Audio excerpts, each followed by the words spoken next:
আমি আমার বিধানসভা হারছি, জঙ্গিপুর জাকির সাহেব হারছে, শামসেরগঞ্জ নূর আলম হারছে, ফারাক্কা ওই আমাদের আমিরুল হারছে। রাজ্যের খবর আমি বলতে পারবো না, রাজ্যের খবর আমাদের ক্যামেরা স্ট্রিট জানে, আর সেন্ট্রাল ফোর্স তো ভালো করে জানে। নমস্কার দাদা, নমস্কার। ভুল হলে ক্ষমা করবেন, ক্ষমা করবেন, ক্ষমা করবেন। আমি আর একটা কথা, আমি চাই বিজেপি জিতুক, বিজেপি সরকারে আসুক। আমি চাই কংগ্রেস জিতুক, কংগ্রেস সরকারে আসুক। আমি চাই সিপিএম জিতুক, সিপিএম কংগ্রেসে আসুক, এই সরকারে আসুক। আমি চাই আইএসএফ জিতুক, সরকারে আসুক, কিন্তু ন্যায্যভাবে। টিএমসিকে থাকার কোনো পজিশন দিদি চাই না ওই রকম জোর জবরদস্তি করে। অভিষেক দা চাই না জোর জবরদস্তি করে।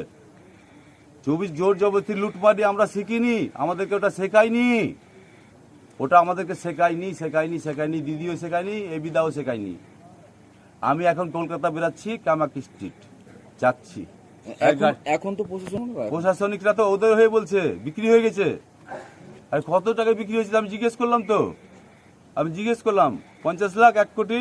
আরে তোকে 2 কোটি দিচ্ছি আমি, বিক্রি কেন হলি? বাংলায় থাকবি না? রাজ্য সরকার আন্ডারে কাজ করবি না?